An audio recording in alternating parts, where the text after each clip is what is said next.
మీ వంటగదిలో ఉన్న ఆ చిన్న ఉప్పు డబ్బా వైపు ఒకసారి చూడండి.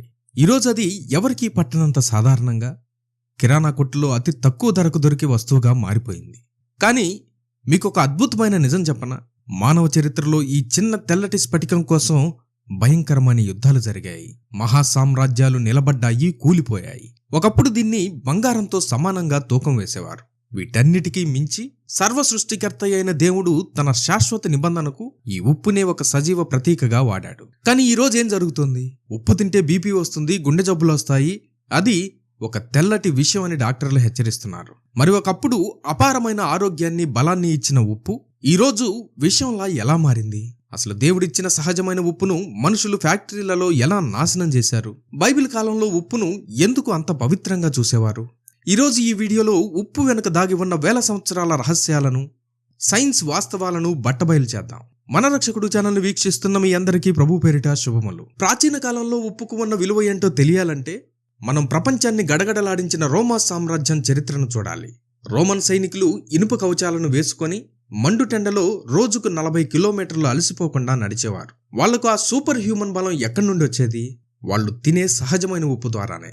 సైన్స్ ప్రకారం మనిషి ఎండలో కష్టపడుతున్నప్పుడు చెమట ద్వారా శరీరంలోని సోడియం విపరీతంగా బయటకు పోతుంది. శరీరంలో ఉప్పు తగ్గితే గుండె కొట్టుకోవడం ఆగిపోతుంది, కండరాలు పట్టుకుపోతాయి. అందుకే రోమన్ చక్రవర్తులకు ఒక విషయం స్పష్టంగా తెలుసు: మన దగ్గర ఉప్పు లేకపోతే మన సైన్యం లేదు, మన సామ్రాజ్యం లేదని వాళ్ళు తెలుసుకున్నారు. ఆ కాలంలో ఉప్పు ఎంత విలువైందంటే దాన్ని వైట్ గోల్డ్ అని పిలిచేవారు, తెల్ల బంగారం అనేవాళ్ళు. మీకు ఆశ్చర్యమైన నిజం చెప్పనా? ఈరోజు మనం ప్రతి నెల తీసుకునే జీతాన్ని ఇంగ్లీష్లో ఏమంటాం? శాలరీ అని పిలుస్తాం కదా. ఆ పదం ఎక్కడి నుండి పుట్టిందో తెలుసా? రోమన్ సైనికులకు జీతంగా కేవలం డబ్బు మాత్రమే కాదు, ఉప్పును కొనుక్కోవడానికి ప్రత్యేకంగా ఒక భత్యాన్ని ఇచ్చేవారు. దాన్ని లాటిన్ భాషలో సెలారియం అని పిలిచేవారు. ఆ సెలారియం అనే పదం నుండే శాలరీ అనే పదం పుట్టింది. ఒక సైనికుడు బద్ధకంగా ఉండి సరిగ్గా పని చేయకపోతే వాడి ఉప్పు భత్యాన్ని కట్ చేసేవాళ్ళు. అప్పుడే ఇంగ్లీష్లో he is not worth his salt, వాడు తన ఉప్పుకు తగిన విలువ లేనివాడు అనే సామెత పుట్టింది. రోమన్ల కంటే ముందు బైబిల్ కాలంలోనే ఉప్పును మనిషి పుట్టుక నుండి చావు వరకు ప్రతి దశలో వాడేవారు. అది కేవలం రుచి కోసం కాదు, అదొక పవిత్రమైన మూలకం. బైబిల్లో ఉప్పు గురించి ఉన్న ఈ చారిత్రక ఆధారాలు వింటే మీరు ఖచ్చితంగా ఆశ్చర్యపోతారు. మొదటిగా పసిపిల్లల ఆరోగ్యం కోసం వాడేవారు. ఈరోజు పిల్లలు పుట్టగానే రకరకాల బేబీ సోప్స్ వాడుతున్నాం, లోషన్స్ వాడుతున్నాం. కానీ ఆ కాలంలో పిల్లలు పుట్టగానే వాళ్ళను ఉప్పు నీటిలో కడిగి ఒంటికి ఉప్పు రాసేవారు. యెహెజ్కేలు గ్రంథము 16వ అధ్యాయము 4వ వచనంలో ఈ విషయం స్పష్టంగా రాయబడింది. ఎందుకు ఇలా చేసేవాళ్ళు? ఎందుకంటే ఉప్పు అనేది బ్యాక్టీరియాను చంపేస్తుంది. చర్మం గట్టిపడడానికి, ఇన్ఫెక్షన్లు రాకుండా ఆపడానికి దేవుడు ఇచ్చిన సహజమైన యాంటీబయాటిక్ ఆ ఉప్పు. రెండవదిగా అద్భుతమైన స్వస్థత, ద హీలింగ్ పవర్.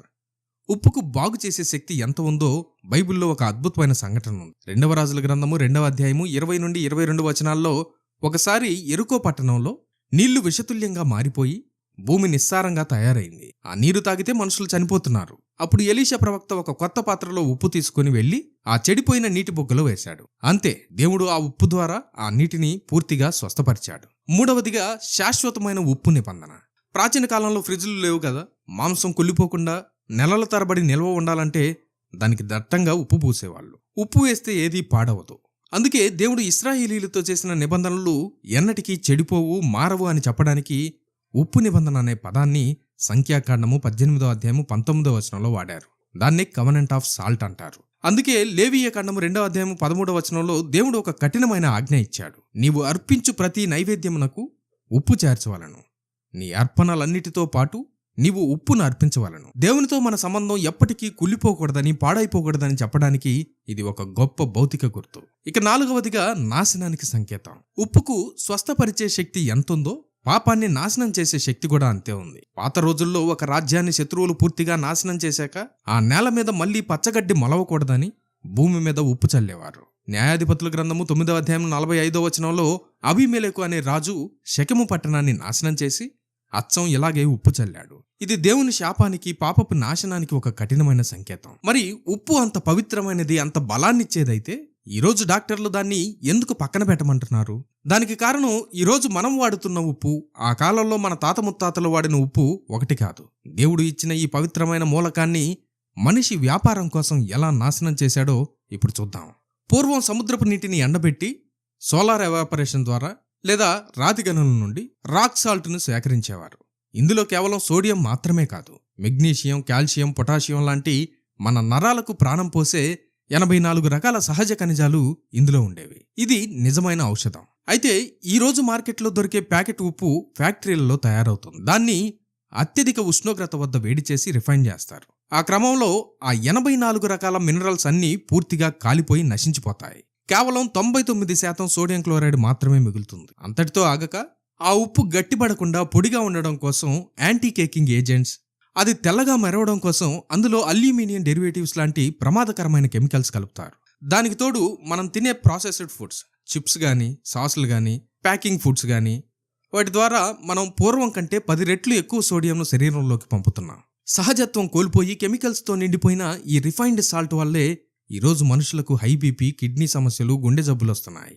దేవుడు ఇచ్చిన ఉప్పు చెడ్డది కాదు. దాన్ని మనం శుద్ధి చేసి పాడు చేయడం వల్లే అది అనారోగ్యంగా మారింది. చరిత్రలో ఉప్పు ప్రయాణం ఇదంతా తెలిసాక కొత్త నిబంధనలో యేసుక్రీస్తు చెప్పిన ఒక గొప్ప ఉపమానం వెనుకున్న అసలు సత్యం ఏంటో ఇప్పుడు మనకు స్పష్టంగా అర్థమవుతుంది. మత్తయి సువార్త 5వ అధ్యాయము 13వ వచనంలో యేసు ప్రభువు తన శిష్యులను చూసి ఏమన్నాడో తెలుసా? మీరు లోకమునకు ఉప్పై ఉన్నారు. You are the salt of the earth. ఆయన దేవుని బిడ్డలను బంగారంతోనో వజ్రాలతోనో పోల్చలేదు, అతి సామాన్యమైన ఉప్పుతో పోల్చాడు. ఎందుకంటే ఉప్పు తనను తాను కరిగించుకొని వేరొక దానికి రుచినిస్తుంది. ఫ్రిడ్జులు లేని ఆ కాలంలో మాంసం పాడవకుండా, కుళ్ళిపోకుండా ఆపగలిగేది ఉప్పు మాత్రమే. అలాగే దేవుణ్ణి నమ్ముకున్న విశ్వాసులు కూడా తమ అహంకారాన్ని కరిగించుకొని ఇతరుల జీవితాలకు మేలు చేయాలి. దేవుడు లేని ఈ లోకం పాపంతో కుళ్ళిపోయింది. ఆ కుళ్ళిపోతున్న లోకాన్ని ఆపి సత్యాన్ని కాపాడాల్సిన బాధ్యత ఉప్పు లాంటి మనదే అని యేసయ్య ఉద్దేశం. అయితే యేసయ్య అదే వచనంలో ఒక భయంకరమైన హెచ్చరిక కూడా చేశాడు. ఉప్పు నిస్సారమైతే అది బయట పారవేయబడి మనుషుల చేత తొక్కబడుటకే గాని మరి దేనికిని పనికిరాదు. ఈ మాట వెనుకున్న ప్రాచీన చారిత్రక వాస్తవం ఏంటో తెలుసా? బైబిల్ కాలంలో యూదులు మృత సముద్రం అంచుల నుండి ఉప్పును సేకరించేవారు. ఆ ఉప్పులో అప్పుడప్పుడు జిప్సం లేదా ఇతర మట్టి మలినాలు కలిసేవి. ఆ మలినాలతో కలిసినప్పుడు వాతావరణం వల్ల అసలైన ఉప్పు కరిగిపోయి కేవలం మట్టి లాంటి పదార్థం మాత్రమే మిగిలిపోయేది. దానికి ఉప్పదనం ఉండేది కాదు, ఫ్లేవర్ ఉండేది కాదు, దాని వంటల్లో వాడుకోవటానికి కూడా ఉపయోగపడేది కాదు, ఎందుకు పనికిరాదు. అప్పుడు ఆ నిస్సారమైన మట్టి ఉప్పును ఇళ్లలో ఉంచుకోకుండా రోడ్ల మీద నడిచే దారుల్లో పారబోసేవారు. జనాలు దాని మీద నడుచుకుంటూ వెళ్లేవారు. యేసయ్య చెప్పిన ఆత్మీయ పాఠం ఇదే. ఒకవేళ నువ్వు దేవుని బిడ్డగా ఉండి కూడా దేవుని వాక్యాన్ని పక్కన పెట్టి ఈ లోక మాలిన్యాలతో, పాపపు అలవాట్లతో కలిసిపోతే నీ ఆత్మీయ సారాన్ని నువ్వు కోల్పోతావు. అప్పుడు నీ జీవితం దేవుని రాజ్యానికి ఎందుకు పనికిరాకుండా పోతుంది.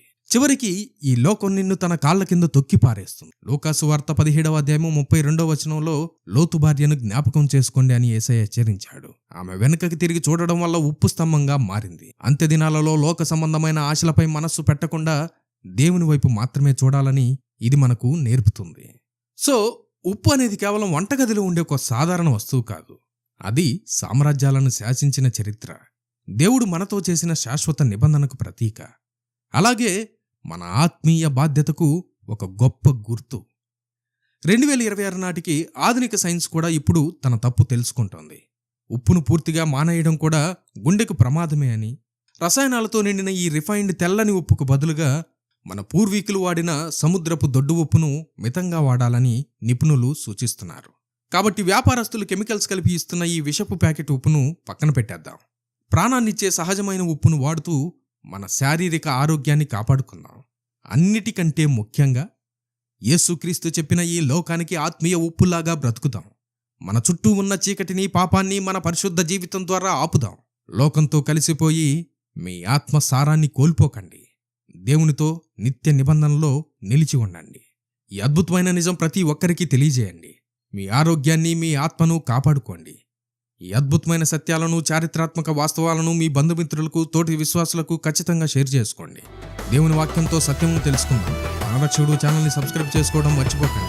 ఈ అంత్య దినాలలో మనకు సిద్ధపాటును కలుగజేసే అనేక విషయాలను ఈ బుక్లో పొందుపరిచాం. స్క్రీన్ మీద కనిపిస్తున్న నంబర్కి ఇప్పుడే వాట్సాప్ చేయడం ద్వారా మీరు ఈ బుక్ని ఆర్డర్ చేసుకోవచ్చు. Jesus coming soon, so be prepared.